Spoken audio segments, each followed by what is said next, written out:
ಈ ವಿಡಿಯೋ ಬಂದು ಶನಿವಾರ ಬೆಳಗ್ಗೆದು. ಶನಿವಾರ ಬೆಳಗ್ಗೆ ಆದರೆ ವೀಕೆಂಡ್ ಅಲ್ವೇನ್ರಿ. ಫಸ್ಟ್ ಎದ್ದಿದ ತಕ್ಷಣ ಏನು ತಿಂಡಿ ಮಾಡೋದು ಅಂತ ಫಸ್ಟ್ ಟೀ ಏನೋ ಕುಡಿದ್ವಿ.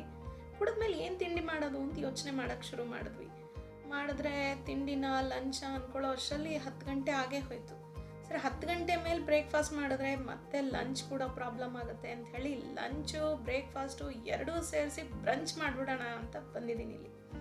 ಸೊ ಬ್ರಂಚ್ ಮಾಡೋದಕ್ಕೆ ಫಸ್ಟ್ ಇವಾಗ ಯಾವ ಅಡುಗೆ ಮಾಡೋಣ ಅಂತ ಯೋಚನೆ ಮಾಡಿದೆ. ನಿಮಗೆ ಟೈಟಲ್ ನೋಡಿದ ತಕ್ಷಣನೇ ಗೊತ್ತಾಗಿರುತ್ತೆ, ಅದ್ರ ಕತೆ ಬೇರೆ. ಸೊ ನನಗಿವಾಗ ಯೋಚನೆ ಮಾಡಿದ್ದು ಏನು ಮಾಡೋಣಪ್ಪ ಅಂತ ಯೋಚನೆ ಮಾಡೋಕ್ಕೆ ಶುರು ಮಾಡಿದಾಗ ಸರಿ ಅನಿಸಿದ್ದು ಖಾರ ಪೊಂಗಲ್ ವಿತ್ ಸಾಂಬಾರು ಮಾಡೋಣ ಅಂತ. ಸಾಂಬಾರು, ಚಟ್ನಿ, ಖಾರ ಪೊಂಗಲ್ಲು, ಆಹಾ ತುಂಬ ರುಚಿಯಾಗಿರುತ್ತೆ ಕಣ್ರಿ. ಹೋಟ್ಲಿಗೆ ಹೋಗಿ ತಿನ್ನಬೇಕು. ಆದರೆ ಏನು ಮಾಡೋದು, ಈ ಟೈಮಲ್ಲಿ ಹೋಟ್ಲಿಗೆಲ್ಲ ಹೋಗಿ ತಿನ್ನೋಕ್ಕೂ ಆಗಲ್ಲ. USA ಆ ಥರ ಒಳ್ಳೆ ಹೋಟ್ಲು ಅನ್ನೋದು ಇಲ್ಲ ಬಿಡಿ, ಅದ್ರ ಕತೆ ಬೇರೆ. ಸರಿ, ಮನೇಲೇ ಇದನ್ನು ಮಾಡೋಣ ಅಂತ ಹೇಳಿ ಸರಿ ತರಕಾರಿ ಹೆಚ್ಚಕ್ಕೆ ಶುರು ಮಾಡಿದೆ. ನೋಡಿದ್ರಲ್ಲ, ಹುರುಳಿಕಾಯಿನ ಹೆಚ್ಕೊಂಡೆ, ಕ್ಯಾರೆಟ್ನ ಹೆಚ್ಕೊಂಡಿದ್ದೀನಿ, ಈಗ ಮೂಲಂಗಿನ ಹೆಚ್ಚ್ತಾ ಇದ್ದೀನಿ. ನೀವು ಇದಕ್ಕೆ ಸಾಂಬಾರಿಗೆ ಯಾವ ತರಕಾರಿ ಬೇಕಾದರೂ ಸೇರಿಸ್ಬೋದು ರೀ, ಆ ಥರ ಪರ್ಟಿಕ್ಯುಲರ್ ಅನ್ನೋದೇನೂ ಇಲ್ಲ.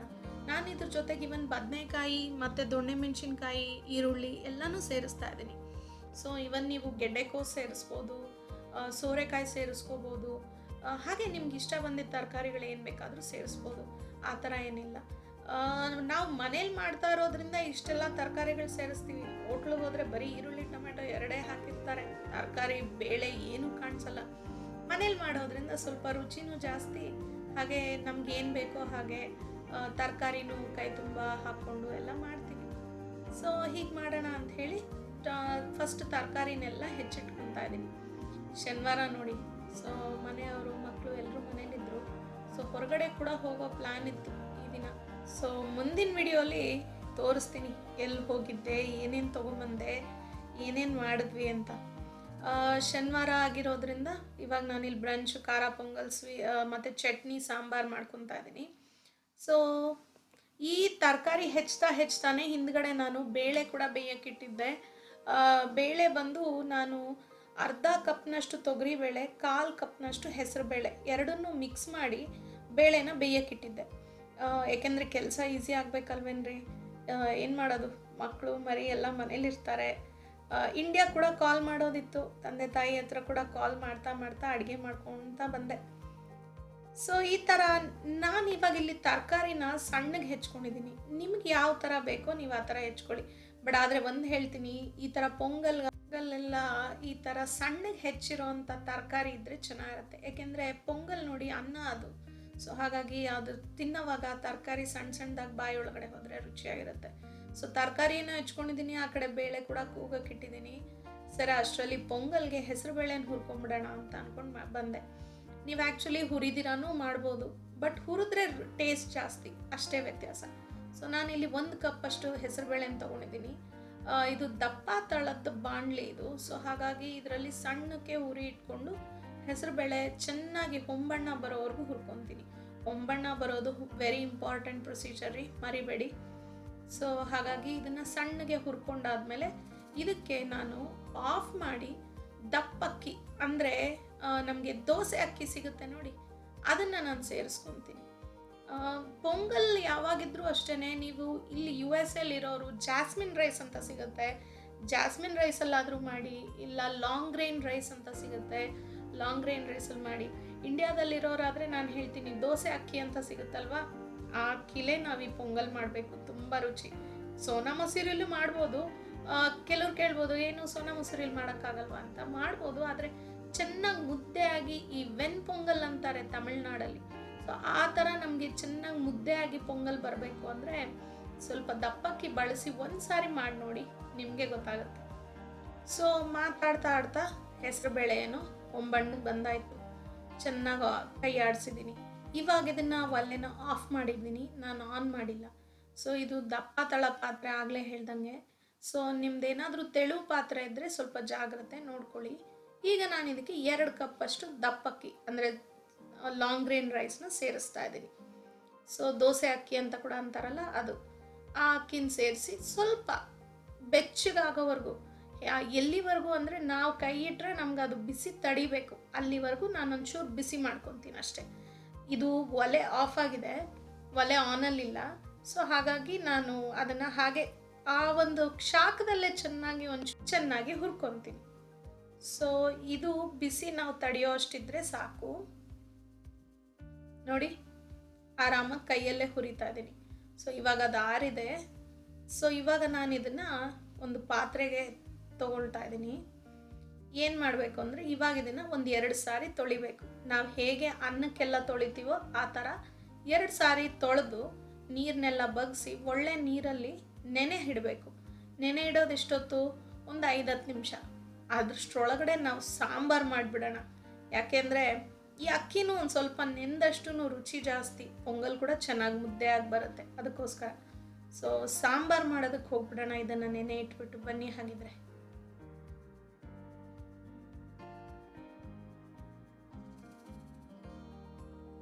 ಸೊ ಸಾಂಬಾರಿಗೆ ನಾನಿಲ್ಲಿ ಒಂದು ದೊಡ್ಡ ಪಾತ್ರೆ ತೊಗೊಂಡಿದ್ದೀನಿ. ನೋಡಿ, ಬೇಳೆನೂ ಬೇಯಿಸಿ ಕೂಲಾಗಿ ಬೇಳೆನೂ ಕೂಡ ತೆಗೆದಿಟ್ಕೊಂಡಿದ್ದೀನಿ.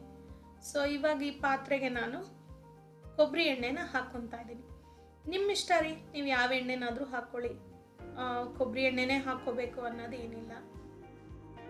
ಕೊಬ್ಬರಿ ಎಣ್ಣೆ ಸ್ವಲ್ಪ ಕರಗ್ತಿದ್ದಂಗೆ ಸ್ವಲ್ಪ ಕಾವು ಬರಬೇಕು. ಸೊ ಅಲ್ಲಿವರೆಗೂ ವೆಯ್ಟ್ ಮಾಡೋಣ. ಸೊ ಚೆನ್ನಾಗಿ ಒಂಚೂರು ಕಾಯ್ತಾ ಇದ್ದಂಗೆ ಅದಕ್ಕೆ ನಾನೀಗ ಸಾಸಿವೆ, ಜೀರಿಗೆ, ಸ್ವಲ್ಪ ಅರಿಶಿನ ಮತ್ತು ಸ್ವಲ್ಪ ಇಂಗು ಇದಿಷ್ಟನ್ನು ಸೇರಿಸ್ಕೊತಾ ಇದ್ದೀನಿ. ಇಂಗು ಇಲ್ದಿದ್ರೆ ಸಾಂಬಾರು ಚೆನ್ನಾಗಿ ಬರೋದಿಲ್ಲ. ಯಾವತ್ತೂ ಅಷ್ಟೇ, ಇಂಗು ಹಾಕಿದ್ರೇ ಅದಕ್ಕೆ ರುಚಿ ಜಾಸ್ತಿ. ಸೊ ಹಾಗಾಗಿ ಇಂಗನ್ನ ಸ್ಕಿಪ್ ಮಾಡಬೇಡಿ. ಈವನ್ ನೀವು ಇದಕ್ಕೆ ಬೆಳ್ಳುಳ್ಳಿ ತಿನ್ನೋರು ಬೆಳ್ಳುಳ್ಳಿನ ಕೂಡ ಸೇರಿಸ್ಕೋಬೋದು, ಬಟ್ ನಾನು ಇಂಗು ಹಾಕ್ತಾ ಇದ್ದೀನಿ ಅಷ್ಟೇ.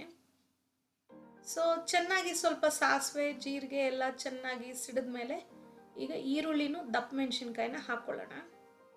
ಹಾಕ್ಕೊಂಡು ಚೆನ್ನಾಗಿ ಕೈ ಆಡಿಸ್ಕೊಳ್ಳೋಣ. ನಮಗೇನು ತುಂಬ ಈರುಳ್ಳಿ ಮೆತ್ತಗಾಗಬೇಕು ಅಥವಾ ಬ್ರೌನ್ ಆಗಬೇಕು ಅನ್ನೋದೇನಿಲ್ಲ. ಸ್ವಲ್ಪ ಪಿಂಕಿಶ್ ಕಲರ್ ಟರ್ನ್ ಆದರೆ ಸಾಕು, ಸ್ವಲ್ಪ ಬೆಂದರೆ ಸಾಕು. ಯಾಕೆಂದರೆ ನೀರು ಕೂಡ ಹಾಕಿ ಆಮೇಲಿಂದ ಬೇಯಿಸ್ತೀವಿ, ಅದಕ್ಕಾಗಿ. ಸೊ ಈಗ ಅದು ಬೇಯ್ತಾ ಇರೋ ಅಷ್ಟರಲ್ಲಿ ನಾವು ಈ ಬೇಳೆನ ಚೆನ್ನಾಗಿ ಒಂಚೂರು ಮಸ್ತ್ಕೊಳ್ಳೋಣ. ಅಂದರೆ ಚೆನ್ನಾಗಿ ಅದನ್ನು ಮ್ಯಾಶ್ ಮಾಡ್ಕೋಬೇಕು. ಯಾಕೆ ಅಂತ ನೀವು ಕೇಳ್ಬೋದು. ನೀವು ಯಾವಾಗಾದರೂ ಹೋಟ್ಲಿಗೆ ಹೋದಾಗ ನೋಡಿ, ಹೋಟೆಲಲ್ಲಿ ನಿಮಗೆ ಸಾಂಬಾರು ಕೊಟ್ಟರೆ ಬೇಳೆನೇ ಕಾಣೋದಿಲ್ಲ ನಿಮಗೆ. ಆ್ಯಕ್ಚುಲಿ ಕೆಲವ್ರು ಹಾಕಲ್ಲ ಹೋಟ್ಲುಗಳಲ್ಲಿ, ಅದ್ರ ಕತೆ ಬೇರೆ. ಬಟ್ ಆದರೆ ಈ ಥರ ಹಾಕಿ ನಮ್ಮ ಮನೆಗಳಲ್ಲಿ ನಾವು ಹಾಕ್ಕೊಂಡಾಗ ಸ್ವಲ್ಪ ಅದನ್ನು ಮೆತ್ತಗೆ ಮಾಡ್ಕೊಳ್ಳೋದು ಒಳ್ಳೇದು, ಇಂಪಾರ್ಟೆಂಟು. ಸೊ ಚೆನ್ನಾಗಿ ಮ್ಯಾಶ್ ಮಾಡ್ಕೊಳ್ಳೋಣ. ನಾನಿವಾಗ ಅದೇ ಬೇಳೆಯಲ್ಲಿ ಒಂದು ಪೇಸ್ಟ್ ಕೂಡ ರೆಡಿ ಮಾಡ್ತೀನಿ, ತೋರಿಸ್ತೀನಿ ಅದು ಏನು ಮಾಡಿದ್ದೀನಿ ಅಂತ. ಈಗ ನಾನು ಈ ತರಕಾರಿಗಳು ಹೆಚ್ಚಿಟ್ಕೊಂಡ್ನಲ್ವಾ, ಅದನ್ನು ಕೂಡ ಈ ಈರುಳ್ಳಿ ದೊಣ್ಣೆ ಮೆಣಸಿನ್ಕಾಯಿ ಹುರಿದಿರೋದಕ್ಕೆ ಸೇರಿಸ್ಕೊತಾ ಇದ್ದೀನಿ. ಸೊ ತರಕಾರಿ ನಾನು ನಿಮ್ಗೆ ಹೇಳ್ದಂಗೆ ನಿಮ್ಗೆ ಇಷ್ಟ ಬಂದಿರೋ ತರಕಾರಿ ಹಾಕ್ಕೋಬೋದು. ಇದಕ್ಕೆ ಇಂಥದ್ದೇ ಹಾಕಬೇಕು ಅಂಥದ್ದೇ ಹಾಕಬೇಕು ಅನ್ನೋದೇನಿಲ್ಲ. ಸೊ ತರಕಾರಿ ಜಾಸ್ತಿ ಇದ್ದಷ್ಟು ತುಂಬ ಚೆನ್ನಾಗಿರುತ್ತೆ. ಹೋಟ್ಲುಗಳಲ್ಲಿ ನೀವು ನೋಡಿರ್ಬೋದು, ಅವ್ನು ಬರೀ ಟೊಮೆಟೊ ಈರುಳ್ಳಿ ಎರಡೇ ಹಾಕಿರ್ತಾನೆ ರೀ. ನಮ್ಗೆ ಇಷ್ಟ ಬಂದಿದ್ದ ತರಕಾರಿ ಹಾಕ್ಕೊಂಡ್ರೆ ಮಕ್ಳಿಗೂ ತರಕಾರಿಗಳೆಲ್ಲ ಕೊಟ್ಟಂಗೂ ಆಗುತ್ತೆ, ಒಳ್ಳೆ ಆಹಾರ ಕೂಡ ನಾವು ತೊಗೊಂಡಂಗೂ ಆಗುತ್ತೆ. ಸೊ ತರಕಾರಿ ಎಲ್ಲ ಚೆನ್ನಾಗಿ ಒಂದು ಸಾರಿ ಕೈ ಆಡಿಸೋಣ. ಇದು ಒಗ್ಗರಣೆಯಲ್ಲಿ ಹುರಿಯೋದೇ ಇಂಪಾರ್ಟೆಂಟ್. ಚೆನ್ನಾಗಿ ಒಗ್ಗರಣೆಯಲ್ಲಿ ಹುರಿಬೇಕು. ಇವಾಗ ನನಗೆ ಜ್ಞಾಪಕ ಬಂತು ಕರ್ಬೇವಿನ ಸೊಪ್ಪು ಹಾಕಿಲ್ಲ ಅಂತ. ಏನು ಮಾಡ್ತೀರಾ, ಅರ್ಜೆಂಟಲ್ಲಿ ಮಾಡ್ತಾ ಇದ್ದೆ ತಿಂಡಿ ಅಡುಗೆನ, ಹಾಗಾಗಿ ಏನು ಹಾಕಿದ್ದೀನಿ ಅನ್ನೋದು ಕೂಡ ಜ್ಞಾಪಕ ಇರಲಿಲ್ಲ. ಸೊ ಕರ್ಬೇವಿನ ಸೊಪ್ಪು ಹಾಕಿ ಒಂದು ಸಾರಿ ಕೈ ಆಡಿಸೋಣ. ಒಗ್ಗರಣೆ ಈರುಳ್ಳಿ ಟೈಮಲ್ಲಿ ನೀವು ಕರ್ಬೇವಿನ ಸೊಪ್ಪನ್ನು ಕೂಡ ಸೇರಿಸ್ಕೋಬೋದು.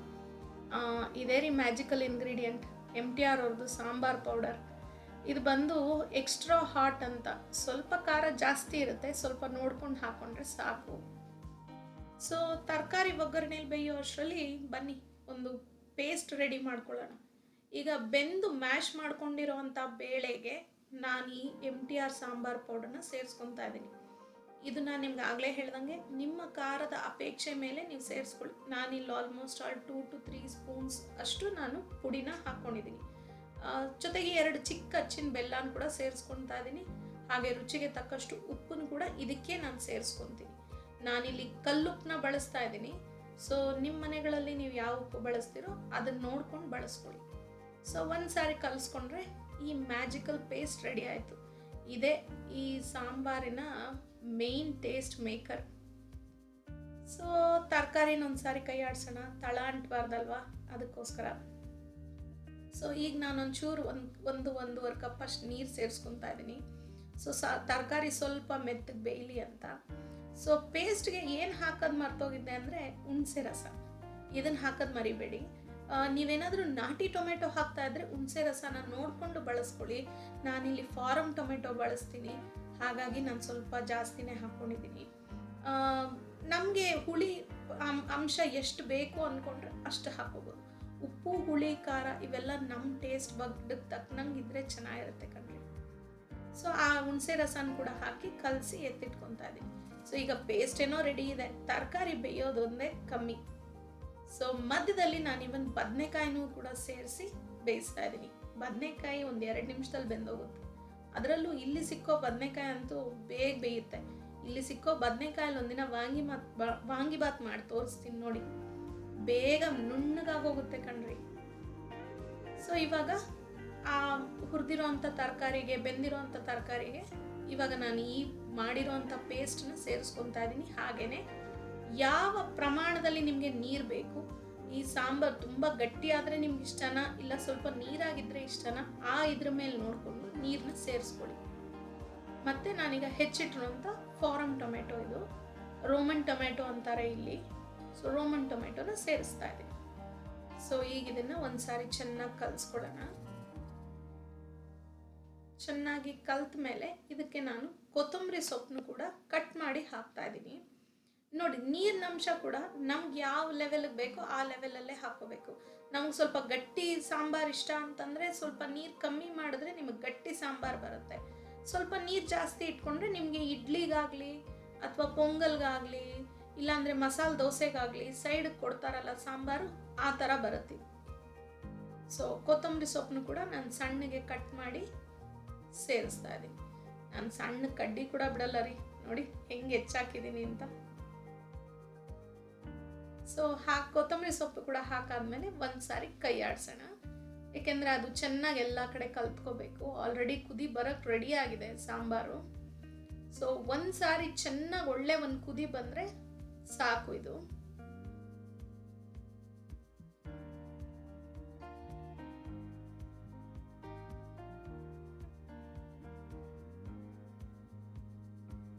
ನೋಡಿ, ಈ ತರ ಒಳ್ಳೆ ಕುದಿ ಬಂದಿದೆ ಇದು. ಸೊ ಇವಾಗ ನಾವು ಆಫ್ ಮಾಡಿ ಪೊಂಗಲ್ ಕಡೆಗೆ ಹೋಗೋಣ. ಬನ್ನಿ, ಆಗಿದ್ರೆ ಪೊಂಗಲ್ ಮಾಡಕ್ಕೆ ಹೋಗೋಣ. ನನಗೆ ಇನ್ಸ್ಟಾ ಪಾಟ್ ಈಸಿ ರೀ, ಹಾಗಾಗಿ ಇದ್ರಲ್ಲಿ ಮಾಡ್ತಾ ಇದ್ದೀನಿ. ಸೊ ಫಸ್ಟ್ ಇವಾಗ ನಾನು ಇದನ್ನು ಸಾಟೆ ಮೋಡಲ್ ಹಾಕ್ಕೊಂಡಿದ್ದೀನಿ. ಸೊ 20 ಮಿನಿಟ್ಸ್ ಇರುತ್ತೆ ನಾರ್ಮಲ್ ಹೀಟಲ್ಲಿ. ಸೊ ಇದನ್ನು ಒಗ್ಗರಣೆ ಮಾಡ್ಕೊಳ್ಳೋಕೆ ಶುರು ಮಾಡ್ತಾ ಇದ್ದೀನಿ. ಈಗ ಇದರಲ್ಲೇ ನಾನು ತುಪ್ಪನ ಸೇರಿಸ್ಕೊತಾ ಇದ್ದೀನಿ. ಯಾವತ್ತೂ ಅಷ್ಟೇ ಪೊಂಗಲ್ ತುಪ್ಪ ಅಥವಾ ಬೆಣ್ಣೆಲಿ ಮಾಡಿದ್ರೆ ರುಚಿ ಜಾಸ್ತಿ. ನೀವು ಅಕಸ್ಮಾತ್ ಎಣ್ಣೆಲಿ ಮಾಡ್ತೀನಿ ಅಂದರೆ ಅಷ್ಟು ಟೇಸ್ಟ್ ಬರಲ್ಲ. ಬಟ್ ನಮಗೆ ಬೇರೆ ಆಪ್ಷನ್ ಇಲ್ಲ, ನಾನು ಎಣ್ಣೆಲೇ ಮಾಡ್ತೀನಿ ಅಂದರೆ ಎಣ್ಣೆಲಿ ಕೂಡ ಮಾಡ್ಬೋದು.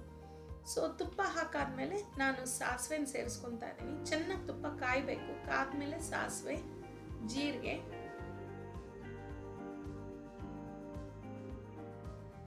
ಮತ್ತೆ ಕಾಳು ಮೆಣಸನ್ನು ಕೂಡ ನಾನು ಇವಾಗಲೇ ಹಾಕ್ಕೊಂತೀನಿ. ಕಾಳು ಮೆಣಸು ಸ್ವಲ್ಪ ಜನಕ್ಕೆ ಪುಡಿ ಮಾಡಿ ಹಾಕೋ ಅಭ್ಯಾಸ ಇರುತ್ತೆ. ಅಂದರೆ ಒಂದನ್ನು 2 ಭಾಗದಂಗೆ ಕುಟಾಣಿಲಿ ಕುಟ್ಬಿಟ್ಟು ಹಾಕ್ತಾರೆ. ಸೊ ಹಾಗಾದರೂ ಹಾಕೋಬೋದು. ನನಗೆ ಚಿಕ್ಕ ಮಗು ಇದೆಯಲ್ವಾ, ಸೊ ನನ್ನ ಮಗಳು ಸ್ವಲ್ಪ ಖಾರ ತಿಂದಲೇ ಇರೋದ್ರಿಂದ ಅವಳಿಗೇನಾದರೂ ಬಾಯಿಗೆ ಏನಾದರೂ ಸಿಕ್ಕಕ್ಕೆ ಮುಂಚೆ ತೆಗೆದುಬಿಡ್ಬೋದು ಈಸಿಯಾಗಿ ಅಂಥೇಳಿ ನಾನು ಹಿಡಿನೇ ಹಾಕ್ತಾ ಇದ್ದೀನಿ. ಸೊ ಮೆಣಸು ಜಾಗ್ರತೆ, ನಿಮ್ಮ ಮನೆಗಳಲ್ಲಿ ಹೇಗೆ ಬಳಸ್ತೀರೋ ಹಾಗೆ ಬಳಸ್ಕೊಳ್ಳಿ. ಹಾಗೆ ಚೂರು ಇಂಗನ್ನು ಕೂಡ ಸೇರಿಸ್ಕೊಂಡಿದ್ದೀನಿ. ಹಾಗೆ ಇಲ್ಲಿ ಗೋಡಂಬಿನ ಕೂಡ ಸೇರಿಸ್ಕೊತಾ ಇದ್ದೀನಿ. ನೀವು ಹೋಟ್ಲುಗಳಲ್ಲಿ ನೋಡಿರ್ಬೋದು, ಗೋಡಂಬಿನ ಅವನು ಮೇಲ್ ಕೂಡ ಹಾಕ್ತಾನೆ ಕರೆದು, ಹಂಗೆ ಕೂಡ ಮೇಲ್ ಕರೆದು ಹಾಕ್ಬೋದು. ಈ ಥರ ಮಾಡೋದ್ರಿಂದ ಏನಂದರೆ ಒಂದೇ ಪಾಟಲ್ಲಿ ಎಲ್ಲ ಆಗೋಗುತ್ತೆ, ನನಗೆ ಕೆಲಸ ಈಸಿ ಅಂತ ಹೇಳಿ ನಾನು ಇದನ್ನು ಮಾಡಿದೆ ಅಷ್ಟೇ. ಸೊ ಗೋಡಂಬಿನ ಚೆನ್ನಾಗಿ ಹೊಂಬಣ್ಣ ಬರೋವರೆಗೂ ಹುರ್ಕೊಳ್ಳೋಣ. ಹಸಿ ಗೋಡಂಬಿ ಇದ್ದರೆ ರುಚಿ ಇರಲ್ಲ ನೋಡಿ. ಯಾವಾಗಲೂ ಅಷ್ಟೇ ಚೆನ್ನಾಗಿ ಗೋಡಂಬಿನ ಹುರಿಯೋದೇ ಇಂಪಾರ್ಟೆಂಟ್. ಸೊ ಅದು ಚೆನ್ನಾಗಿ ಹುರಿದಾದ್ಮೇಲೆ ಇವಾಗ ನಾನು ಅದಕ್ಕೆ ಹಸಿಮೆಣ್ಸಿನ್ಕಾಯಿ ಪೇಸ್ಟನ್ನು ಸೇರಿಸ್ಕೊತಾ ಇದ್ದೀನಿ. ಮತ್ತೆ ಇಲ್ಲಿ ಇನ್ನೊಂದು ಹಸಿಮೆಣ್ಸಿನ್ಕಾಯಿ ಪೇಸ್ಟ್ ನಾನು ಸೇರಿಸ್ಕೊತಾ ಇದ್ದೀನಿ, ಯಾಕೆಂದರೆ ನಮ್ಮ ಮನೇಲಿ ನನಗಿದು ಅನುಕೂಲ ಅಂತ. ನೀವು ಬೇಕಿದ್ರೆ ಹಸಿಮೆಣ್ಸಿನ್ಕಾಯಿನ ಸೀಳ್ಬಿಟ್ಟು ಕೂಡ ಹಾಕೋಬೋದು, ಇಲ್ಲ ಸಣ್ಣಗೆ ಹೆಚ್ಚಿಬಿಟ್ಟು ಕೂಡ ಹಾಕೋಬೋದು. ಅದ್ರ ಜೊತೆಗೆ ಸಣ್ಣಗೆ ಹೆಚ್ಚಿರೋಂಥ ಕರ್ಬೇವಿನ ಸೊಪ್ಪು, ಇವೆರಡನ್ನೂ ಸೇರಿಸಿ ಚೆನ್ನಾಗಿ ಹುರ್ಕೊತೀನಿ. ಇದೇ ಟೈಮಲ್ಲಿ ನೀವು ಶುಂಠಿನ ಕೂಡ ತುರ್ದು ಹಾಕ್ಬೋದು. ನನಗೆ ಮರ್ತೋಗಿ ನಾನು ಆಮೇಲಿಂದ ಸೇರಿಸಿದೆ. ಸೊ ಇದನ್ನು ಚೆನ್ನಾಗಿ ಹುರ್ಕೊಂಡಾದ್ಮೇಲೆ ಇವಾಗ ನೆನೆಸಿರೋ ಅಂಥ ಅಕ್ಕಿ ಮತ್ತು ಬೇಳೆ ಎರಡನ್ನೂ ಸೇರಿಸ್ಕೊಳ್ಳೋಣ. ಸೊ ಚೆನ್ನಾಗಿ ಇದು ಸೇರಾದ್ಮೇಲೆ ಸ್ವಲ್ಪ ಚೆನ್ನಾಗಿ ಹುರ್ಕೋಬೇಕಾಗತ್ತೆ. ಇವಾಗ ಇಲ್ಲಿ ನಾನು ತಗೊಂಡಿರೋದು ದಪ್ಪ ಅಕ್ಕಿಗೆ ಎಷ್ಟು ನೀರು ಹಾಕಬೇಕು ಅನ್ನೋದು ಪೊಂಗಲ್ ಮಾಡೋದಕ್ಕೆ ನಾನು ಹೇಳ್ತೀನಿ. 1 ಕಪ್ ನೀವು ಅಕ್ಕಿನ ತಗೊಂಡ್ರೆ 4 ಕಪ್ ನೀರು ಸೇರಿಸ್ಕೋಬೇಕಾಗತ್ತೆ. ಮತ್ತೆ ಇನ್ನೊಂದ್ಸಾರಿ ಹೇಳ್ತೀನಿ, 1 ಕಪ್ ಅಕ್ಕಿಗೆ 4 ಕಪ್ ನೀರು. ಹೌದು, ಇದು ಮುದ್ದೆ ಆಗಿ ಪೊಂಗಲ್ ತರ ಮಾಡಬೇಕು ಅಂದ್ರೆ 1ಕ್ಕೆ 4 ಕಪ್ ನೀರು ಸೇರಿಸ್ಕೊಳ್ಳೇಬೇಕು. ಸೊ ಹಾಗಾಗಿ ಇಲ್ಲಿ ನಾನು 2 ಕಪ್ ತಗೊಂಡಿರೋದ್ರಿಂದ 8 ಕಪ್ ನೀರು ಸೇರಿಸಿ, ಸ್ವಲ್ಪ ಜೊತೆಗೆ ಎಕ್ಸ್ಟ್ರಾ 2 ಕಪ್ ಬೇಳೆಗೋಸ್ಕರ ಅಂತ ಕೂಡ ಸೇರಿಸಿ. ಸೊ ಓವರ್ ಆಲ್ ನಾನು 10 ಕಪ್ ನೀರನ್ನ ಇಲ್ಲಿ ಹಾಕಿದ್ದೀನಿ. ನೀರು ಹಾಕಾದ್ಮೇಲೆ ನಾನು ಮರ್ತೋಗಿದ್ದೆ ಅಂತ ಹೇಳಿದ್ನ ಶುಂಠಿ ಇವಾಗ ನಾನು ತುರಿದು ಹಾಕ್ತಾ ಇದ್ದೀನಿ. ಹಿಂಗೂ ಹಾಕೋಬಹುದು, ಒಗ್ಗರಣೆಲಾದ್ರೂ ಅವಾಗಾದ್ರೂ ಹಾಕೋಬಹುದು. ಏನು ರುಚಿಯಲ್ಲಿ ವ್ಯತ್ಯಾಸ ಏನು ಗೊತ್ತಾಗಲ್ಲ ರೀ. ಸೊ ಚೆನ್ನಾಗೇ ಇರುತ್ತೆ. ಸೊ ಶುಂಠಿನ ನಾನಿಲ್ಲಿ ತುರಿದ್ಬಿಟ್ಟು ಇವಾಗ ಹಾಕೊತಾ ಇದ್ದೀನಿ, ಯಾಕೆಂದ್ರೆ ಮರ್ತೋಗಿತ್ತು, ಹಾಗಾಗಿ ನಾನು ಇವಾಗ ಸೇರಿಸ್ತಾ ಇದ್ದೀನಿ. ಸೊ ಅದಾದ್ಮೇಲೆ ರುಚಿಗೆ ತಕ್ಕಷ್ಟು ಉಪ್ಪು. ನಾನಿಲ್ಲಿ ಪುಡಿ ಉಪ್ಪನ್ನ ಬಳಸ್ತಾ ಇದ್ದೀನಿ, ಯಾಕೆಂದ್ರೆ ಈಸಿಯಾಗಿ ಬೇಗ ಕರಗುತ್ತೆ, ಹಾಗೆ ಅಕ್ಕಿಗೆ ಬೇಳೆಗೆ ಎಲ್ಲದಕ್ಕೂ ಉಪ್ಪು ನೀಟಾಗಿ ಹತ್ಕೊಳ್ಳುತ್ತೆ, ಅದಕ್ಕೋಸ್ಕರ. ಸೊ ರುಚಿಗೆ ತಕ್ಕಷ್ಟು ಉಪ್ಪು ಹಾಕಿ ಒಂದ್ಸಾರಿ ಕಲಸಿ, ಈಗ ನಾನಿಲ್ಲಿ ನಿಂಬೆ ರಸ ಒಂದು 2-3 ತೊಟ್ಟು ಅಷ್ಟೇ ನಾನು ನಿಂಬೆ ರಸನ ಬಳಸ್ತಾ ಇದ್ದೀನಿ. ಯಾಕೆಂದ್ರೆ ಅನ್ನ ಚೂರು ಬೆಳ್ಳಗೆ ಬರೋದಕ್ಕೋಸ್ಕರ ನಿಂಬೆ ಹಣ್ಣ ಹಿಂಡ್ತಾರೆ ವಿನಃ ಇಲ್ಲ, ಕೆಲವರು ಸ್ವಲ್ಪ ಜನ ಟೇಸ್ಟ್ ಕೂಡ ಹಿಂಡ್ತಾರೆ. ಅದು ಅವ್ರವ್ರ ಟೇಸ್ಟ್ ಬೇಕಂದಾಗ ಸ್ವಲ್ಪ ಜಾಸ್ತಿನೇ ನಿಂಬೆ ಹಣ್ಣು ಹಿಂಡಿದ್ರು ಚೆನ್ನಾಗಿರುತ್ತೆ. ಸೊ ಇವಾಗ ಇಲ್ಲಿ ನಾನು ಬೆಣ್ಣೆ ಕ್ಯೂಬ್ಸ್, ಅದು ಬೆಣ್ಣೆನ ಸೇರಿಸ್ಕೊಂತಾ ಇದ್ದೀನಿ. ಬೆಣ್ಣೆ ಸೇರಿಸೋದ್ರಿಂದ ನಿಮಗೆ ಒಂದು ಎಕ್ಸ್ಟ್ರಾ ಫ್ಲೇವರ್ ಕೂಡ ಕೊಡುತ್ತೆ, ಹಾಗೇನೆ ಒಂದು ಒಳ್ಳೆ ಗ್ಲಾಸಿನೆಸ್ ಕೂಡ ಕೊಡುತ್ತೆ ಪೊಂಗಲ್ ಮೇಲೆ. ಸೊ ಹಾಗಾಗಿ ಬೆಣ್ಣೆ ಸೇರಿಸ್ಕೊಂಡ್ರೆ ಚೆನ್ನಾಗಿರುತ್ತೆ. ಸೊ ಒಂದ್ಸಾರಿ ಇದನ್ನೆಲ್ಲ ಕೈ ಆಡಿಸ್ಬಿಟ್ಟು ಲಿಡ್ ಹಾಕ್ಬಿಡೋಣ. ಲಿಡ್ ಹಾಕಿ ವೆಂಟ್ ಕ್ಲೋಸ್ ಮಾಡ್ಬಿಡೋಣ. ಈಗ ಇದು ಸಾಟೆ ಮೋಡಲ್ಲಿದೆ ಅಲ್ವಾ, ಇದನ್ನ ಕ್ಯಾನ್ಸಲ್ ಒತ್ತಿ ರೈಸ್ ಮೋಡ್ ಹಾಕ್ತೀನಿ. ಸೊ ಇದು ಬೈ ಡಿಫಾಲ್ಟ್ 12 ಮಿನಿಟ್ಸ್ ಅಲ್ಲಿ ರೈಸ್ ರೆಡಿ ಆಗೋಗುತ್ತೆ. ಸೊ ಇವಾಗ ನಾನು ಇಲ್ಲಿ ಅನ್ನ ಆಗೋಷ್ಟರಲ್ಲಿ ಚಟ್ನಿ ಮಾಡ್ಕೊತಾ ಇದ್ದೀನಿ. ಸೊ ಹುರ್ಗಡ್ಲೆನ ಸೇರಿಸ್ಕೊತಾ ಇದ್ದೀನಿ. ಹಾಗೆ ಹುಣಸೆ ಹಣ್ಣು ಕೂಡ ಮುಂಚೆ ಹಾಕಿದೆ. ಫಸ್ಟ್ ಹಾಕಿದ್ದು ಸ್ವಲ್ಪ ಹುಣಸೆ ಹಣ್ಣು, ಹುರ್ಗಡ್ಲೆ, ಕೊತ್ತಂಬರಿ ಸೊಪ್ಪು, ಕರ್ಬೇವಿನ ಸೊಪ್ಪು, 1 ಎಸಳು ಕರ್ಬೇವಿನ ಸೊಪ್ಪಿದು, ಹಾಗೇನೆ ಹಸಿಮೆಣಸಿನ್ಕಾಯಿ. ಎಲ್ಲ ಹಸಿದೆ ರೀ.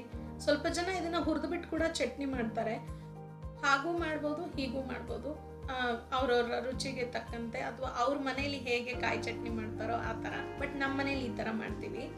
ಸೊ ಇದಕ್ಕೆ ಸ್ವಲ್ಪ ಶುಂಠಿನ ಕೂಡ ಸೇರಿಸ್ಕೊತಾ ಇದ್ದೀನಿ, ಹಾಗೆ ಉಪ್ಪನ್ನು ಕೂಡ ಸೇರಿಸ್ಕೊತಾ ಇದ್ದೀನಿ ಈಗ. ಮತ್ತೆ ಕಾಯಿ ಪುಡಿ, ನಾನೀಗ ಹಾಕ್ತಾ ಇರೋ ಕಾಯಿ ಪುಡಿ ಜಾಗದಲ್ಲಿ ನೀವು ಬೇಕಾದ್ರೆ ಹಸಿ ಕಾಯಿ ತುರಿನ ಕೂಡ ಸೇರಿಸ್ಕೋಬಹುದು. ಫಸ್ಟ್ ಇದನ್ನ ಒಂದ್ಸಾರಿ ಡ್ರೈ ಪುಡಿ ಮಾಡಿಕೊಂಡು ನಂತರ ಇದಕ್ಕೆ ನೀರು ಹಾಕಿ ರುಬ್ಕೊಂಡು ರೆಡಿ ಮಾಡ್ಕೊಳ್ಳೋಣ ಚಟ್ನಿ ರೆಡಿ ಆಗೋ ಅಷ್ಟರಲ್ಲಿ ಬನ್ನಿ ಪೊಂಗಲ್ ಆಗೋಗಿರೋಂಗಿದೆ, ನೋಡ್ಕೊಂಡ್ಬಂದ್ಬಿಡೋಣ. ವಾವ್, ಎಷ್ಟು ಚೆನ್ನಾಗಾಗಿದೆ ನೋಡಿ. ಸೊ ಎಲ್ಲರೂ ಹಶ್ವಲ್ಲಿದ್ದೀವಿ, ಸರಿ ಪ್ಲೇಟಿಗೆ ಸರ್ವ್ ಮಾಡಿಬಿಡೋಣ ಬನ್ನಿ. ನೋಡಿದ್ರಾ, ಪೊಂಗಲ್ಲು, ಸಾಂಬಾರು, ಚಟ್ನಿ, ಹೊಗೆ ಹೆಂಗೆ ಬರ್ತಾ ಇದೆ ನೋಡಿ. ತುಂಬ ರುಚಿಯಾಗಿತ್ತು ರೀ. ನಮ್ಮನೇಲಂತೂ ಎಲ್ಲರೂ ಇಷ್ಟಪಟ್ವಿ. ಅದರಲ್ಲೂ ಲಂಚು ಬ್ರೇಕ್ಫಾಸ್ಟು ಸೇರಿ ಬ್ರಂಚ್ ಆಗೋಗಿತ್ತಾ. ಸೊ ಕೇಳಲೇಬೇಡಿ, ಹೊಟ್ಟೆ ತುಂಬ ಊಟ ಮಾಡಿದ್ವಿ. ಆ್ಯಕ್ಚುಲಿ ಬಿಟ್ಟಿದ್ದಿದ್ರೆ ಮಲ್ಕೊತಾ ಇದ್ವಿ, ಬಟ್ ಅಂಗಡಿಗೆ ಕೂಡ ಹೋಗೋದಿತ್ತು. ಸೊ ಅಂಗಡಿಗೆ ಹೋಗೋಕೆ ಮುಂಚೆ ನಮ್ಮ ಮನೆಯವ್ರಂದ್ರು, ಒಂಚೂರು ಕಾಫಿ ಮಾಡಿಬಿಡು, ಇಷ್ಟು ಚೆನ್ನಾಗಿ ಊಟ ಕೂಡ ಆಗೋಯ್ತು, ಸರಿ ಕಾಫಿ ಕುಡಿದ್ಬಿಟ್ಟೆ ಹೋಗೋಣ ಅಂತಂದರು. ಸರಿ ಎಲ್ಲರೂ ತಿಂಡಿಗಳು ತಿಂದು ಕಾಫಿ ಮಾಡೋಕ್ಕೆ ಅಂತ ಹೋದ್ವಿ ಅಂತ ಯಾಕಂದೆ ಅಂದರೆ ನನ್ನ ಮಗಳು ಬಂದಿದ್ಲು ಕಾಫಿ ಮಾಡೋದಕ್ಕೆ ಅಂತ. ಯಾಕೆ ಅಂದರೆ ಅವಳು ಕಲಿಬೇಕಂತೆ ಕಾಫಿ ಮಾಡೋದು. 5 ವರ್ಷ ಕಂಡ್ರಿ, ಅಡುಗೆ ಕಲಿಬೇಕು ಅಂತ ಈಗಲೇ. ಸೊ ಕಾಫಿ ಮಾಡೋದು ಹೇಗೆ ಹೇಳ್ಕೊಡಮ್ಮ ಅಂತ ಅಂದ್ಲು. ಸರಿ ಬಂದು ಕೌಂಟರ್ ಟಾಪ್ ಮೇಲೆ ಕೂತ್ಕೊಂಡು ಯಾವ್ದು ಎಷ್ಟು ಹಾಕೋದು ಏನು ಹಾಕೋದು ಅಂತ ಕೇಳ್ಕೊಂಡು ಮಾತಾಡ್ತಾ ಇದ್ಲು. ಎಲ್ಲರ ಮನೇಲೂ ಮಾಡ್ತೀರಾ ಕಾಫಿನ, ನಮ್ಮ ಮನೇಲಿ ನಾನು ಈಗ ಇದು ಹೆಂಗೆ ಮಾಡ್ತೀನಿ ಅನ್ನೋದು ತೋರಿಸ್ತೀನಿ. ಇದು ಸಕ್ಕರೆ ಪುಡಿ, ಇದು ಇಲ್ಲಿ ಪುಡಿ ಥರಾನೇ ಸಿಕ್ಕೋದು ಸಕ್ಕರೆ. ಫಾರ್ ಸಮ್ ರೀಸನ್ ಲೈಟ್ ಜಾಸ್ತಿ ಇರೋಂಗಿದೆ, ಬೆಳ್ಳಗೆ ಕಾಣ್ತಾ ಇದೆ. ಏನೋ ಅನ್ಕೋಬೇಡಿ. ಸೊ ಇವಾಗ 1 ಟೇಬಲ್ ಸ್ಪೂನ್ ಅಷ್ಟು ಸಕ್ಕರೆ, ಇದು ಟೇಬಲ್ ಸ್ಪೂನ್ ಲೆಕ್ಕ. ಸೊ ಈ ಲೆಕ್ಕದಲ್ಲಿ ನಾನು 1 ಟೇಬಲ್ ಸ್ಪೂನ್ ಸಕ್ಕರೆ, 1 ಟೇಬಲ್ ಸ್ಪೂನ್ ಕಾಫಿ ಪುಡಿ, ಹಾಗೆ 1 ಟೇಬಲ್ ಸ್ಪೂನ್ ನೀರು ಎಲ್ಲ ಒಂದು ಜಗ್ ಥರ ಇದೆಯಲ್ಲ ಅದಕ್ಕೆ ಸೇರಿಸ್ಕೊತೀನಿ. ಅದು ನನಗೆ ಕಾಫಿ ಮಾಡೋಕ್ಕಿರೋ ಅಂಥ ಪಾತ್ರೆ. ಅದರಲ್ಲಿ ಈಸಿ ರೀ ನನಗೆ ಸ್ವಲ್ಪ ಮಾಡೋದು. ಐಕ್ಯಾಲ್ ತೊಗೊಂಡಿದ್ದೆ, ತುಂಬ ಚೆನ್ನಾಗಿ ಹೆಲ್ಪ್ ಆಯಿತು. ಸೊ ಇದು ನಾನು ನೆಸ್ಕೆಫೆನ್ ತೊಗೊಂಡಿದ್ದೀನಿ. 1 ಸ್ಪೂನ್ ಸಕ್ಕರೆನೂ ಆಗಿದೆ, 1 ಸ್ಪೂನ್ ಕಾಫಿ ಪುಡಿನೂ ಆಗಿದೆ, ಇನ್ಸ್ಟೆಂಟ್ ಕಾಫಿ ಪೌಡರ್ ಮತ್ತೆ 1 ಟೇಬಲ್ ಸ್ಪೂನ್ ನೀರು. ಎಲ್ಲ ಸಮ ಪ್ರಮಾಣದಲ್ಲೇ ನಾನು ತಗೊಂಡು ಈ ಥರ ಮಿಲ್ಕ್ ಫ್ರಾತರ್ ಅಂತ ಸಿಗುತ್ತೆ. ಈ ನಡುವೆ ಅಮೆಝಾನ್ಗಳಲ್ಲಿ ಎಲ್ಲ ಕಡೆ ಸಿಗುತ್ತೆ ರೀ ಇದು. ಸೊ ಇದನ್ನ ಹಾಕಿ ಚೆನ್ನಾಗಿ ಬೀಟ್ ಮಾಡ್ತೀನಿ. ಇದಕ್ಕೇನು ನಮಗೆ ಹ್ಯಾಂಡ್ ಬ್ಲೆಂಡರೇ ಬೇಕು ಇದು ಕಾಫಿ ಮಾಡೋಕ್ಕೆ ಅನ್ನೋದೇನಿಲ್ಲ. ಈ ಥರ ಮಿಲ್ಕ್ ಫ್ರಾತರಲ್ಲಿ ಕೂಡ ಕೆಲಸ ನಡೆಯುತ್ತಿದ್ದು. ಸೊ ಇದನ್ನು ಚೆನ್ನಾಗಿ ಬೀಟ್ ಮಾಡಬೇಕು. ಎಲ್ಲಿವರೆಗೂ ಬೀಟ್ ಮಾಡಬೇಕು ಅಂದರೆ ನಿಮಗೆ ಡಾರ್ಕಾಗಿ ಕಾಣ್ತಾ ಇರೋ ಕಾಫಿ ಡಿಕಾಕ್ಷನ್ ಥರ ಇರೋದು ವೈಟ್ ಕಾಣಬೇಕು, ಅಲ್ಲಿವರೆಗೂ ಬೀಟ್ ಮಾಡಬೇಕು. ನೋಡಿ ಆ ಬಣ್ಣ ಬಂದಮೇಲೆ ಕಾಯಿಸಿರೋಂಥ ಹಾಲಿರುತ್ತಲ್ಲ ಅದನ್ನು ಸೇರಿಸ್ಕೊತೀನಿ. ನಾವೀಗ ಈ ಟೈಮಲ್ಲೇ ನಿಲ್ಲಿಸ್ಬೋದು ಬೇಕಾದರೆ, ಬಟ್ ನಮ್ಮ ಮನೇಲಿ ಈ ಥರದ್ದು ಇಷ್ಟಪಡಲ್ಲ. ಅದರಲ್ಲೂ ಆದಿತ್ಯ ಬೇರೆ ಫಸ್ಟ್ ಟೈಮ್ ಅಮ್ಮ ನಾನು ಕಾಫಿ ಕುಡಿತೀನಿ ಅಂದ. ಅವ್ನ ಲೈಫಲ್ಲಿ ಫಸ್ಟ್ ಟೈಮ್ ಅವನಿಗೂ ಕಾಫಿ ಕೊಟ್ವಿ. ಸೊ ಕಾಫಿ ಈ ಥರ ನಮಗೆ ತಾಳ್ಮೇಲೆ ಮಾಡಿ ಕುಡಿಯೋದೇ ನಮಗೆ ತುಂಬ ಇಷ್ಟ. ಸೊ ಕಾಫಿ ಕುಡಿದ್ಮೇಲೆ ಗಂಡ ಹೆಂಡತಿ ಮಕ್ಕಳು ಎಲ್ಲರೂ ಸೇರಿಕೊಂಡು ಹೊರ್ಗಡೆಗೆ ಹೋದ್ವಿ. ಎಲ್ಲಿಗೆ ಹೋದ್ವಿ, ಏನು ಮಾಡಿದ್ವಿ, ಏನು ತೊಗೊಂಬಂದ್ವಿ ಅನ್ನೋದು ಮುಂದಿನ ವಿಡಿಯೋಲಿ ನೋಡೋಣ. ನಿಮಗೆ ಈ ವಿಡಿಯೋ ಇಷ್ಟ ಆಗಿದೆ ಅಂತ ಅನ್ಕೊತೀನಿ. ಇಷ್ಟ ಆಗಿದ್ದರೆ ಲೈಕ್ ಮಾಡಿ, ಶೇರ್ ಮಾಡಿ, ಸಬ್ಸ್ಕ್ರೈಬ್ ಮಾಡೋದು ಮರಿಬೇಡಿ. ಹಾಗೆ ಕೆಳಗಡೆ ಇರೋ ನೋಟಿಫಿಕೇಷನ್ ಬೆಲ್ ಬಟನ್ನ ಪ್ರೆಸ್ ಮಾಡಿ. ನೋಟಿಫಿಕೇಷನ್ ಬೆಲ್ ಬಟನ್ ಪ್ರೆಸ್ ಮಾಡೋದ್ರಿಂದ ನನ್ನ ಎಲ್ಲ ಹೊಸ ವಿಡಿಯೋಗಳನ್ನ ನೀವೇ ಮೊದಲು ನೋಡ್ಬೋದು. ಸರಿ, ಹಾಗಿದ್ರೆ ಮುಂದಿನ ವಿಡಿಯೋಲಿ ಸಿಗೋಣ. ಓಕೆ ದೆನ್, ಬಾಯ್ ಎಲ್ಲರಿಗೂ.